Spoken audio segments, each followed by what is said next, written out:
Welcome है आप सभी लोगों का लॉजिक स्टडी में। आज हम लोग फिर से उत्तर प्रदेश लेखपाल परीक्षा की बात करेंगे और आज की हमारी वीडियो पार्ट 3 है, जिसमें हम लोग 50 ऐसे क्वेश्चन को डिस्कस करेंगे जो आपके UP triple S C previous year आए हुए हैं। यहाँ पर सबसे पहले आपको एक बता दूं, एक बुक दिख रही है, 10 सेकंड में इस बुक के बारे में बात करूंगा जिससे आपकी प्रिपरेशन और अच्छी हो पाए। बुक आपके स्क्रीन पर दिख रही है, चक्षु पब्लिकेशन किताब उत्तर प्रदेश ग्राम समाज और विकास, इस तरीके से कुछ लिखा हुआ मिलेगा, जिसमें आपको 1100 से plus question previous year UP triple S C के आपको देखने को मिलेंगे और 2 सॉल्व पेपर जो भी दोनों शिफ्ट में आए गए हैं वो दोनों पेपर आपको देखने को मिलेगा। ठीक है, कुछ इस तरीके से पेपर का आपको बुक का अंदर का सीन देखने को मिलेगा। जो इंडेक्स की हम बात करते हैं, अगर आपको उत्तर प्रदेश राजस्व विभाग के बारे में पढ़ना है उसकी एक अलग पैराग्राफ्स आपको देखने को मिलेगी, कृषि विकास के बारे में पढ़ना है कुछ की कुछ अलग पैराग्राफ, तो इस तरीके से आपको इंडेक्सिंग के फॉर्म में देखने को मिलेगी बुक। बाकी आपको बता देते हैं चैप्टर वाइज कैसे आप इसको पढ़ सकते हैं, बहुत ही प्यारा सा बुक है। अगर हम बात करते हैं उत्तर प्रदेश राजस्व विभाग, आपको पढ़ना है पहला चैप्टर और आपको पढ़ना है राजस्व परिषद के बारे में। हर एक चीज यहाँ पर आपको एक पॉइंट वाइज लिखी हुई मिलेगी। जब भी हम कोई चीज एक पॉइंट वाइज पढ़ते हैं तो हमें नोट्स बनाने में भी आसानी होती है और वो चीजें हमारे दिमाग में देर तक क्लिक भी रहती हैं। तो आपको ये बुक जरूर परचेज करना चाहिए। आपको ऑफलाइन भी मिल जाएगा और हाँ, अगर आपको ऑनलाइन परचेज करना है तो फ्लिपकार्ट और अमेजन, इन दोनों पर आपको बुक मिल जाएगी, जिसका लिंक डिस्क्रिप्शन में मैंने दे रखा है। ठीक है, चलिए स्टार्ट करते हैं आज के हम सेशन को। तो चलिए स्टार्ट करते हैं इस सेशन को और सबसे महत्वपूर्ण और संभावित प्रश्न आपको इसमें देखने को मिलेंगे 50 क्वेश्चन। ठीक है, चलो पहला क्वेश्चन आपकी स्क्रीन पे है कि आईटी का विस्तारित रूप क्या है। सिंपल सा क्वेश्चन है कि फुल फॉर्म पूछ रहा है, तो जैसे पूछते नहीं कि आईटी कर रहे हैं, आईटी से बीटेक कर लें, ये कर लें, तो इन्फॉर्मेशन टेक्नोलॉजी होता है आईटी का फुल फॉर्म। विद्युतीय क्षेत्र में एसी और डीसी का मतलब क्या है, तो एसी का मतलब होता है अल्टरनेटिंग करंट और डीसी का मतलब होता है डायरेक्ट करंट। नेक्स्ट है कि न्यूक्लियस के अलावा कोशिका के किस अंग में डीएनए रहता है, तो भैया माइटोकॉन्ड्रिया में रहता है डीएनए। एक बिजली के पंखे का काम करने में किसका रूपांतरण होता है, तो विद्युत ऊर्जा का यांत्रिक ऊर्जा में कन्वर्जन होता है, यानी कि जो इलेक्ट्रिकल एनर्जी होती है वो कन्वर्ट हो जाती है मैकेनिकल एनर्जी में, तभी पंखा चलता है। ठीक, आगे बढ़ें। एक वस्तु का वजन कम कहां पर होगा, तो आपका भूमध्य रेखा पर उसका वजन कम होगा। प्रकाश संश्लेषण के दौरान कौन सी गैस निकलती है, तो ये आपकी ऑक्सीजन गैस निकलती है जब प्रकाश संश्लेषण होता है। एक मोटी नीले कांच के माध्यम से जब एक लाल वस्तु को देखा जाए तो वह कैसा प्रकट होगा, आपको पता होना चाहिए कैसा होगा, ब्लैक होता है यानी काला। कैल्विन पैमाने पर बर्फ के पिघलने की बिंदु क्या है, तो 273 कैल्विन पे जो बर्फ होती है वो पिघल जाती है। ठीक है, स्त्री में गर्म होने वाला तत्व क्या कहलाता है, यानी कि जो आपका प्रेस होता है, जैसे आप कपड़े प्रेस करते हैं, इस्त्री करते हैं, उसमें जो गर्म होने वाला तत्व है वो क्या है, नाइक्रोम होता है। अनैच्छिक मांसपेशियां किनके द्वारा नियंत्रित होती हैं, तो रीढ़ की हड्डी के द्वारा नियंत्रित होती हैं। ब्रह्मांड में सबसे हल्का तत्व कौन सा है, आपका हाइड्रोजन होता है सबसे हल्का तत्व ब्रह्मांड में। सिनेबार एक आयस किसका है, तो ये पारा का है, मरकरी का होता है क्या, सिनेबार, जिसका जो पारा होता है ना उसका सिंबल बोलते हैं Hg।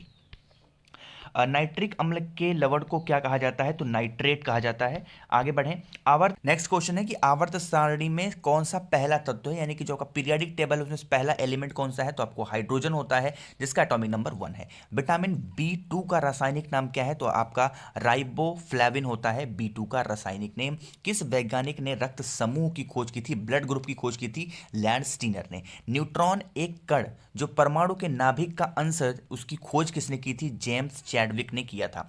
सौर ऊर्जा के कारण उत्पन्न होती है संलयन प्रक्रिया। यहां पर आपको एक ट्रिक बता देता हूं, बहुत सारे ऐसे क्वेश्चन बनते हैं, आपको याद होना चाहिए PEN बराबर RTC, ये याद रखिएगा। ठीक है, तो प्रोटॉन की खोज किसने की थी, रदरफोर्ड ने। ठीक है, इलेक्ट्रॉन की खोज किसने की थी, थॉमसन ने, और न्यूट्रॉन की खोज किसने की थी, चैडविक ने। तो PEN is equal to RTC, ये याद रखिएगा। कभी भी प्रोटॉन न्यूट्रॉन इलेक्ट्रॉन की खोज किसने की थी आप नहीं भूलोगे। ठीक है, चलो आगे बढ़ें। सौर ऊर्जा के कारण उत्पन्न होती है संलयन प्रक्रिया होती है। मरकरी थर्मामीटर का प्रयोग अधिकतम कितने तापमान को मापने में किया जाता है, 100 डिग्री सेल्सियस को मापने में किया जाता है। नेक्स्ट है, मानव शरीर में सबसे लंबी अस्थि कौन सी होती है, फीमर होती है, जो कि हमारे टांग में होती है।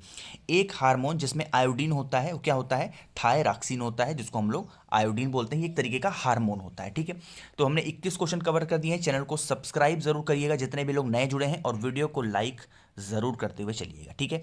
चलो आगे बढ़े क्वेश्चन नंबर 22 पे कि हल्की विद्युत प्रवाह का पता लगाने के लिए क्या साधन उपयोग होता है, तो गैल्वेनोमीटर होता है। रबड़ का वाल्कनीकरण डालते हुए क्या किया जाता है, तो उसमें सल्फर डाला जाता है, ठीक। आगे बढ़े, कौन सा हार्मोन रक्तचाप को नियंत्रित करता है, तो ये आपका वैसोप्रेसिन जो होता है वो आपका रक्तचाप को नियंत्रित करता है। उस ब्रह्मांड का नाम बताएं जिसका जो पृथ्वी एक ग्रह है, तो मिल्की वे है।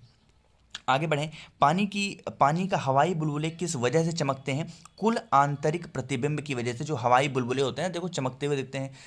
आगे बढ़ें, बिजली के स्टोव के तंतु को किससे बनाया जाता है, नाइक्रोम से बनाया जाता है। नाइक्रोम जो हम लोग प्रेस करते हैं वो भी उसमें होता है, इसी वजह से वो गर्म होता है। मनुष्य के शरीर में सबसे छोटी अंतःस्रावी ग्रंथि कौन सी है, तो पीयूष ग्रंथि होती है, पीयूष ग्लैंड होती है अंतःस्रावी ग्लैंड। दाद एक कैसा संबंधी है, कवक रोग है, बहुत ही ज्यादा, बहुत बार पूछा गया है क्वेश्चन आपके एग्जाम में। एक फ्रिज में शीलता क्या है, ये आपका फ्रियान है।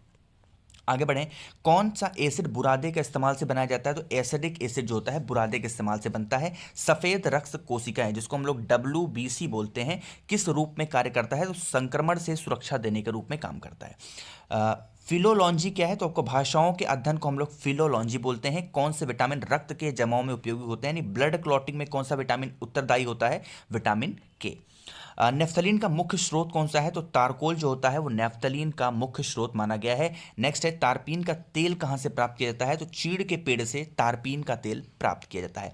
प्रिज्म में प्रकाश के विभिन्न रंगों के बिखराव को क्या कहा जाता है, तो प्रकाश का विक्षेपण कहा जाता है।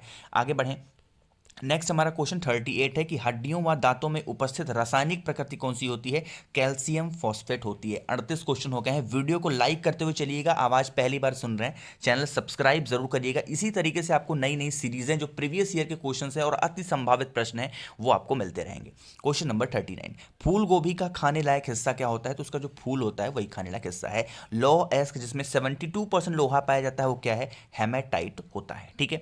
आगे बढ़े क्वेश्चन नंबर 41 पे, विटामिन जो नींबू और संतरे जैसे खट्टे खाद्य पदार्थों में पाया जाता है विटामिन सी, और विटामिन सी खाने से हमारी जो इम्यूनिटी होती है, इम्यून पावर होती है हमारे बॉडी की, वो भी इंक्रीज होती है, बढ़ती है। कांच क्या है, एक अतिसतित द्रव है। आगे बढ़ें, वायु में ध्वनि तरंगे क्या है, ये अनुदैर्घ्य तरंगे होती हैं जो वायु में ध्वनि तरंगे होती हैं। पृथ्वी के सबसे निकट का तारा कौन सा है, आपको सूर्य पता होना चाहिए। जो पृथ्वी के सबसे निकट तारा है वो सूर्य है। नेक्स्ट है कि वायु दाब को मापने का यंत्र क्या कहलाता है, तो बैरोमीटर कहलाता है। दूध का पीलापन किसके कारण होता है, केसीन की वजह से होता है। मोस्ट इंपॉर्टेंट क्वेश्चन, बहुत बार पूछा गया है, 2019 यूपी SSC जूनियर असिस्टेंट में पूछा गया क्वेश्चन है ये। शिवाजी द्वारा लगाए गए 2 कर कौन से थे, तो चौथ और सरदेश मुखी थे, ये 2 कर लगाए गए थे शिवाजी के द्वारा। लंपट मूर्ख किसे कहा जाता था, तो जहांदीर शाह को कहा जाता था लंपट मूर्ख, ठीक है। आगे बढ़ें, नेक्स्ट हमारा क्वेश्चन है क्वेश्चन नंबर 49 की रंगीला बादशाह किसे कहा जाता था, तो मोहम्मद शाह को कहा जाता था रंगीला बादशाह। और ईरान का नेपोलियन किसे कहा गया है, तो नादिर शाह को ईरान का नेपोलियन कहा गया है। ये भी 2019 जूनियर असिस्टेंट में पूछा गया क्वेश्चन है, ठीक है भाई। हमने 50 क्वेश्चन कवर कर दिए हैं इस सेशन में। अगर इसी तरीके से आपको सेशन और चाहिए तो वीडियो को लाइक करें। आवाज़ मेरी पहली बार सुन रहे हैं, चैनल को सब्सक्राइब जरूर करिएगा। और हाँ, जो बुक मैंने आपको बताई है उसके बारे में आपको इन्फॉर्मेशन दे दूँ। बाकी जिस बुक के बारे में मैंने बात की थी, चक्षु पब्लिकेशन, उनकी हर एक एग्जाम की आपको गाइड भी अवेलेबल मिल जाएगी मार्केट में। तो आप ऑफलाइन स्टोर से कोई भी एग्जाम की अगर आप प्रिपरेशन कर रहे हैं गाइड ले सकते हैं। तो इस सेशन आपको पसंद आया है तो वीडियो करिए लाइक। आवाज़ आप मेरी पहली बार सुन रहे हैं तो चैनल को सब्सक्राइब जरूर करिए। कुछ भी पूछना हो तो आप नीचे कॉमेंट में पूछ सकते हैं बुक के बारे में या फिर कंटेंट से related. Thank you so much for watching this video.